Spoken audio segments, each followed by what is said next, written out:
essa semana ela foi marcada, ou esses 3 últimos meses foi marcado para mim e para algumas pessoas, muito forte a questão da Anne. A Anne é membro dessa igreja e estava sofrendo com câncer nesses 3 meses de uma forma muito terrível. E eu queria meditar um pouquinho sobre essa parábola, fazendo uma relação também conosco, com os filhos de Deus. Desde que ela ouviu a notícia, ela já falou para mim assim: eu estou apavorada, pastor. Ela sabia que era algo realmente terrível que tinha tomado o seu corpo. E durante os dias tinha uma dúvida no seu coração que não saía essa dúvida. E muitas vezes que eu já tinha conversado com a Ana, eu sabia que ela tinha uma dúvida. Eu já tinha conversado com ela outras vezes sobre essa dúvida. Ela nunca me falou a respeito dessa dúvida, o que seria, mas que ela sempre tinha essa dúvida. E aí a gente foi falando a palavra, e eu falei assim: mas Jesus não deu a sua vida por você? Sim. Você não foi comprada com o sangue de Jesus? Sim. Então, o que pode ter algo que possa impedir de você morar com Deus e dele te receber?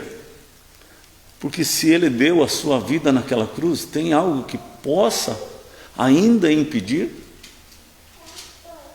Daí eu falei assim: o teu filho, se ele fizesse algo errado contra você, você deixaria de amar o teu filho? Ela disse: não, jamais. E aí, Deus não te ama muito mais do que você ama teu filho? E aí eu acredito que isso vai tirando a dúvida do coração, tirando aquela barreira do coração. Aí mais no finalzinho, ela foi dura com a sua irmã, e aí ela estava muito assim com consciência culpada sobre a forma que ela tratou a Luciana. E aí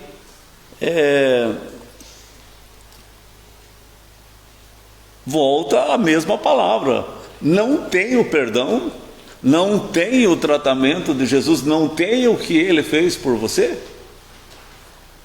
Então as dúvidas, elas vem a culpa, mas Jesus, ele dissipa as dúvidas. Jesus, ele tira a culpa. Mas se também não tiver proximidade com os filhos de Deus, se você não tiver proximidade com pessoas de Deus, será que essas dúvidas vão ser tiradas? Se a tua roda, a tua volta sempre está pessoas de negócio, políticos, comerciantes que não temem a Deus, essas dúvidas vão sair? Ou eles vão falar assim: se alguém fez uma coisa assim, se teu marido fez alguma coisa assim contra você, você tem que ir à forra, você tem que se vingar, você não pode levar desaforo para casa. Aí você acaba sendo aqueles com quem você convive e aquilo que você vive.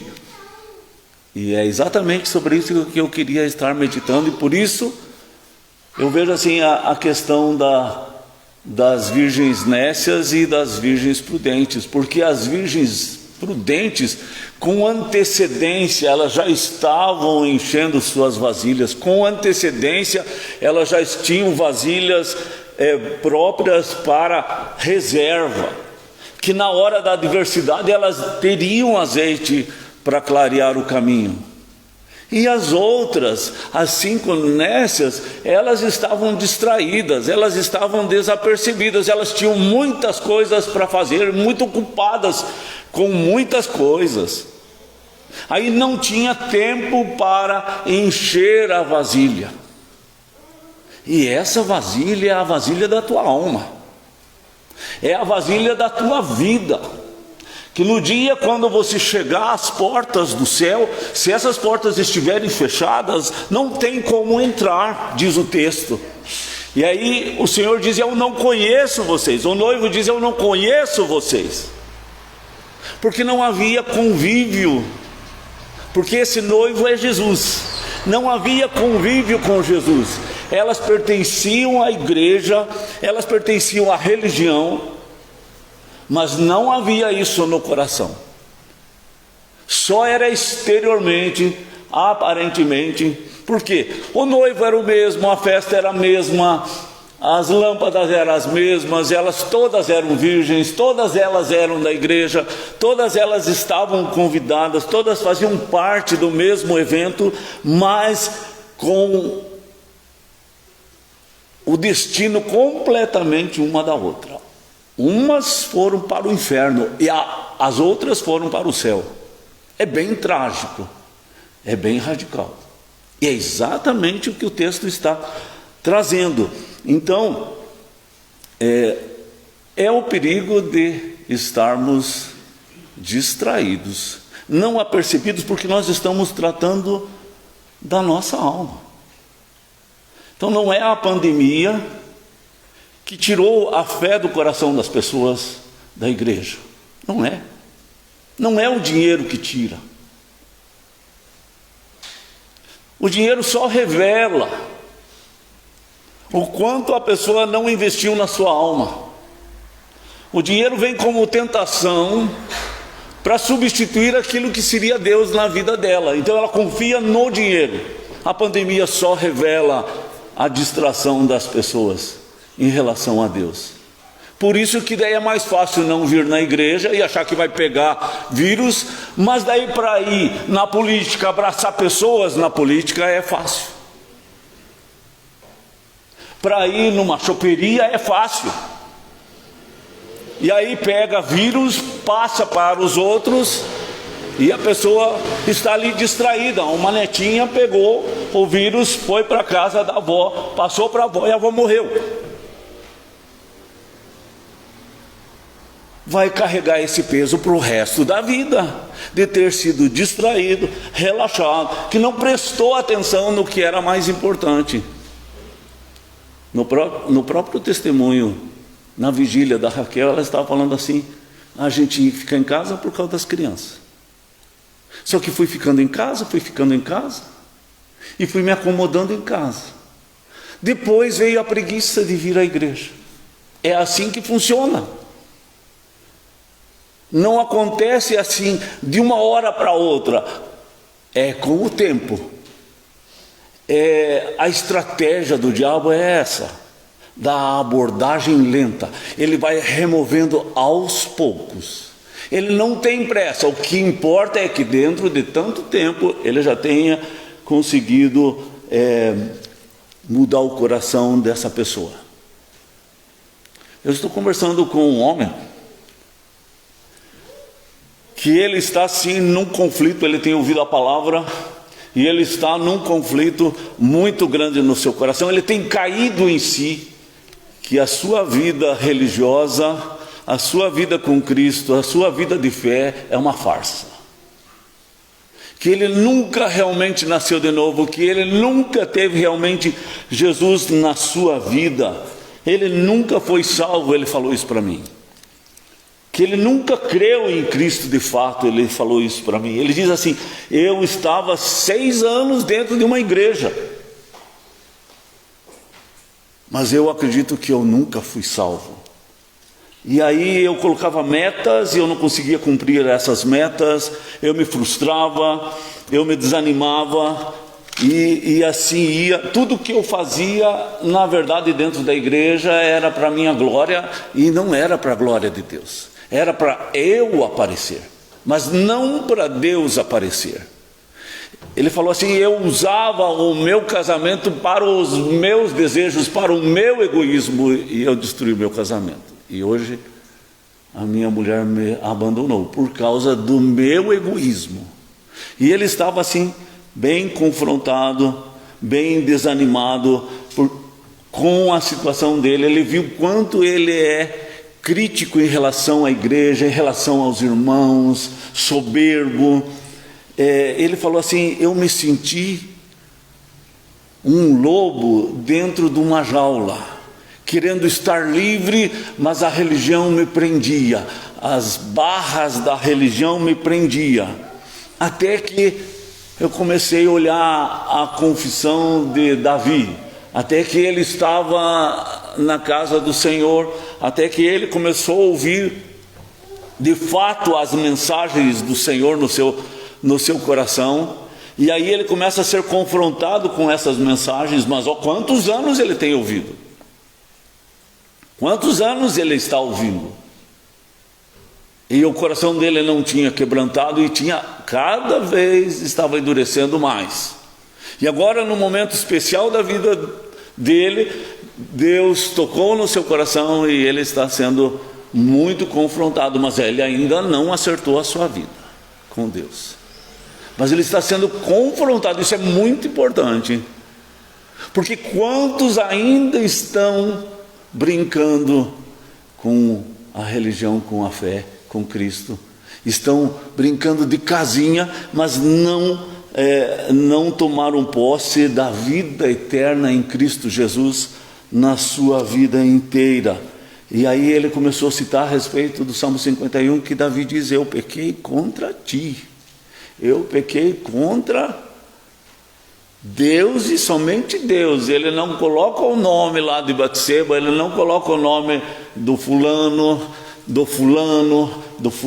eu pequei contra Deus, eu fui contra o meu Criador, contra aquele que pode manter a minha integridade, a minha humanidade, é o único que pode não deixar que eu seja um demônio na vida. Então ele está sendo confrontado com a palavra. Ele diz assim: eu exigia de Deus misericórdia, eu reivindicava de Deus misericórdia quando eu não tinha esse direito. Mas a religião ensinou essas coisas para ele, a religião acabou levando ele por esse caminho. Jesus, ele estava conversando com muitos religiosos em João 8, há uma discussão enorme de Jesus em relação a esses religiosos, porque o coração está endurecido. E aí Jesus fala assim: aonde eu vou vocês não podem ir. Aí eles já pensaram muitas coisas: será que ele vai se suicidar? Será que ele vai para tal lugar? O que ele vai fazer?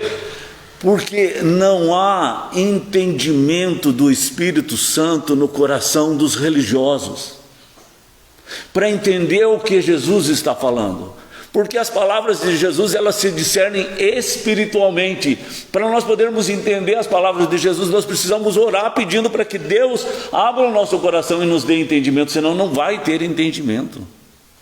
Vai ser mais um culto, mais umas palavras que você estava aguentando aqui, que te deu sono, e você pensou em muitas outras coisas. Você pensou no futebol, você pensou numa viagem, você pensou em tanta coisa, e não pensou na palavra de Deus, porque ela não está fazendo diferença na tua vida. E aí Jesus fala assim: vocês vão morrer nos pecados de vocês. Veja como é que era a palavra de Jesus dura ali no verso 23, no verso 24 de João 8. Vocês vão morrer nos pecados de vocês, vocês vão morrer e vocês não vão descansar. Por mais que vocês tiverem uma doença e vocês estão sofrendo, mas a morte não vai ser descanso, porque vai ser pior depois da morte. Gente da igreja, Jesus está falando para gente da igreja, que aprendeu a Bíblia desde criança. Jesus está falando para eles, é só ler, é João 8, 23 e 24. Morrereis nos vossos pecados. Veja como é terrível, como é fácil para a gente cegar e ficar nesse caminho da cegueira espiritual. Aí você vai lá para Apocalipse capítulo 15, verso 13, lá diz assim: bem-aventurados são aqueles que morrem no Senhor, porque eles realmente descansam das suas fadigas, das suas canseiras. Mas aquele que dorme no Senhor, aquele que morre no Senhor, descansa.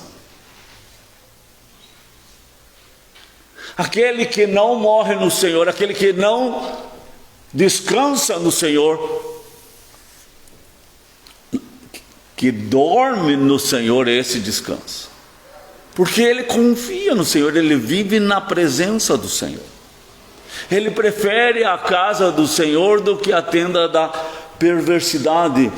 E está incluído em tudo, mesmo que no caso da Anne, o câncer, a dor e o sofrimento, mas está incluído ali uma irmã, está incluído um filho, está incluído um marido, está incluído um pastor, pessoas, amigos que podem dissipar a dúvida, que podem orar, podem ler a Bíblia, podem ajudar a pessoa a ter o perdão, ter alívio e refrigério para a sua alma, força para resistir, aguentar o sofrimento. Então, os egoístas, esses que não encheram suas vasilhas do azeite, não levaram outras vasilhas, eles vão ouvir Jesus falar: eu não conheço vocês, porque essas vasilhas, elas só enchem azeite na presença de Jesus, em oração, em busca da palavra, mas a pessoa não gasta tempo com a palavra, ela não consegue se deliciar na palavra, ela não consegue se alimentar da palavra, ela consegue beber desse rio de água viva que vai preencher o vazio do seu coração, ela não consegue dentro da igreja, que isso é importante a gente frisar, né? Porque isso vai fazer diferença na eternidade.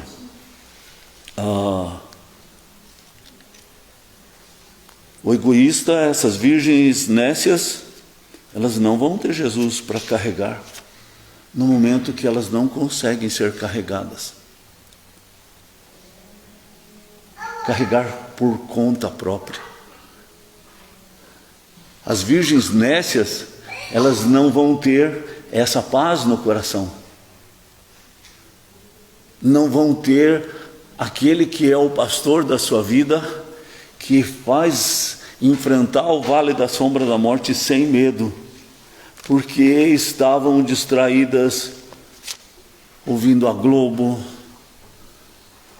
preocupadas com a política, fazendo festas. Talvez podiam estar aqui, mas não estavam aqui. No domingo à noite que eu estava aqui, quando houve vitória lá na política, quantos podiam estar aqui? Mas estavam festejando, abraçando pessoas. Será que aquilo é mais importante que a palavra de Deus? Na hora que você tiver que enfrentar o vale da sombra da morte, o que é mais importante? E preste atenção, em todos esses políticos que correm e abraçam, quem que vem aqui para ouvir a palavra de Deus deles? Pense na turma assim do próprio Tinho, que eu acompanhei bastante o Tinho, mas todos os amigos dele da política, que é uma turma muito grande, mas quem que vem ouvir a palavra? Quem deles vem se deleitar com a palavra, mas abraçar e tal, e política, isso é muito importante. Só que na hora de enfrentar o vale da sombra da morte, isso é muito importante. E por que se a gente acaba trocando Deus por essas coisas? Acaba gostando do brilho desse mundo, acaba gostando desse meio, mais do que Deus. Se Deus é tão importante, então eu estava pensando, será que nessa hora que você tem que enfrentar o teu vale, aquele carro que você deu tanta importância vai te carregar? Aquele dinheiro? Aquela amizade? Ele vai te ajudar a enfrentar esse vale, vai estar com você nesse momento de vale, nesse momento de tribulação. Então é um momento para a gente refletir quais são as escolhas que a gente está fazendo, o que é mais importante na nossa vida, né? Às vezes você também é crítico igual aquele homem, mas vai enchendo o coração de pensamentos críticos e vai criando barreira com o Alisson, vai criando barreira com o Luiz, com o Marquinho, e não consegue falar com a pessoa que você é crítico, mas vai enchendo aquilo que a gente chamou de bocó de pedrinha. Mas um dia tem tanta pedrinha nesse bocó, que a gente é alguém da igreja que está cansado, sobrecarregado. A alma está cansada e sobrecarregada. E eu percebo assim, quando aquele irmão é o irmão que está orando de manhã, está orando de noite, eu percebo como muda o semblante, muda a própria oração aqui na igreja, a forma de orar. Eu percebo. Porque isso fica estampado. A vida espiritual de uma pessoa, ela fica estampada no próprio semblante da pessoa. Mas a pessoa que é muito crítica, que ela fica só olhando o defeito, também fica estampado. O semblante caído. Como Deus chegou e disse para Caim, porque viu o semblante dele caído e perguntou: por que está caído o teu semblante? Porque é esse espírito crítico, amargurado, e não consegue ver a graça de Deus, porque não foi atingido pela graça de Deus. E a gente tem que ser confrontado exatamente com aquelas palavras de Davi: pequei contra ti somente, fiz o que é mal perante os teus olhos, de maneira que se o Senhor me julgar e me condenar, o Senhor é justo, o Senhor está muito certo. Foi assim que Davi orou, porque ele queria jogar fora essas pedrinhas, ele queria jogar fora todo esse peso, essa sobrecarga que estava cansando a sua alma. E para esse Jesus disse: morrereis nos vossos pecados. E eles estavam dentro da igreja. Precisa largar esse fardo. Jesus disse assim: vinde a mim, você que está cansado e sobrecarregado. Ele está falando para a gente de dentro da igreja. Traga esse fardo para mim, e eu vou colocar o meu para você. E o meu é leve, é fácil de carregar, não vai cansar a tua alma, você vai ter energias para ter vitória. Eu lembro assim, uma vez eu fui visitar um irmão lá da igreja de Coronel Vivida, e ele estava muito mal no hospital. Ele tinha problema no pulmão e faltava ar para a respiração dele. Eu lembro assim que as mãos dele tremiam, os pés dele, as pernas tremiam de tanta falta de ar que ele tinha. E na verdade ele tinha uma alergia. Ele morava do lado da farinheira lá, e aquele pozinho do milho ele respirava todo dia, e aquilo criou um problema no pulmão dele, e ele não tinha como respirar, sofria muito. Eu falei para ele: o senhor tem que mudar essa casa, o senhor não pode mais ficar ali, porque não adianta ficar só tomando antialérgico, tomando remédio, isso e aquilo. Tem que sair daquele meio, daquele lugar onde tem aquela poeira, para morar no outro lugar. Gente, é isso que tem que acontecer conosco, para a gente largar a sobrecarga, tirar esse bocó cheio de pedra que está cansando a nossa alma. Precisa sair daquele lugar, precisa ter uma atitude. Quem busca vai encontrar, quem procura acha. Bata, a porta vai se abrir, mas tem que começar a bater, tem que começar a orar para Deus amolecer o coração e humilhar o nosso coração, quebrantar o nosso coração, para a gente começar a ser mais compassivo, mais amoroso para com os nossos irmãos. Se eu quero ajudar os nossos irmãos, eu preciso ser mais manso e humilde de coração. E ele diz assim: eu vou te ensinar a ser manso e humilde de coração. A gente não muda os irmãos pela força, tem que ser pela palavra. E essa é a palavra que pode mudar o nosso coração, né? Cobrança não vai mudar o coração de ninguém, irmãos. O que precisa é nós remoermos essa palavra, mastigarmos essa palavra e lançarmos sobre ele essa nossa sobrecarga, esse fardo sobre ele, essas pedras sobre ele, para a gente poder andar mais leve. E aí você vai ter força, você vai ter ar para respirar, não vai mais ter aquela alergia. E aí com mais força você consegue vencer melhor a adversidade. Quando alguém provocar você, você sabe responder com paciência. Você não vai atirar pedra, porque você não tem mais as pedras, e você tem oxigênio espiritual. Você percebe que aquele ambiente é o ambiente que você pega o coronavírus. Não vou lá. Você começa a ter mais discernimento, para não ser aquela netinha que chegou lá na casa da avó, Vó Maria, o nome dela, e morreu. Começa a ter mais discernimento sobre o que fazer certo e o que fazer errado, e não fazer o que é errado.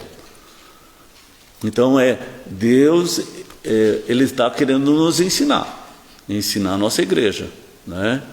A sermos mansos e humildes de coração. Mas o manso e humilde de coração fala essas palavras aqui. Mas eu não estou falando cobrança. Eu estou falando que a palavra de Deus pode mudar a nossa vida, pode transformar, pode tirar um fardo das nossas costas, peso que encheu de culpa e que não temos força, não temos poder, não temos sabedoria para tratar dos problemas que nos vêm. Certo? Marcelão, faz oração.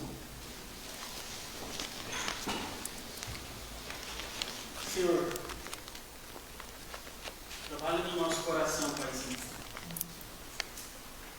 Como acabamos de ouvir a tua palavra, a tua mensagem, e devemos ser precavidos com as nossas ações, devemos estar esperando no Senhor, devemos estar com os nossos olhos voltados na cruz de Cristo, buscando encher as nossas vidas com azeite que vem do Senhor. Amém. Pai, que essa palavra possa estar sendo, Deus, um divisor de água em nossas ações, Deus. Amém. Que realmente assim a palavra do Senhor possa estar nos ensinando a realmente buscar o que é do alto, o que vem do Senhor, Pai. O Senhor conhece o nosso coração, o Senhor conhece o mais íntimo das nossas vidas. O Senhor sabe aonde está posto o nosso coração, aonde está posto os nossos desejos, mas Deus, transforma o nosso coração, para que realmente nós possamos estar buscando a palavra do Senhor em primeiro lugar, não deixando ela como uma opção, mas sim como a opção das nossas vidas, Pai. De buscar, de estar dia após dia em oração com o Senhor e na busca incessante da palavra do Senhor, Pai. Para que realmente assim possamos estar sendo a diferença no nosso falar, no nosso testemunho, Deus, no nosso dia a dia, seja em casa, seja no trabalho, nos nossos negócios, Pai. Tudo o que fizemos esteja assim resplandecendo a palavra do Senhor, Pai. Amém. E que isso possa estar sendo transformação no nosso coração. Amém. Olha, Deus, para as nossas vidas. Faça com que o Espírito Santo do Senhor haja com essa palavra no nosso coração. Amém. Em nome de Jesus. Amém. Amém. Os músicos têm a palavra. Deus abençoe a cada um. Amém.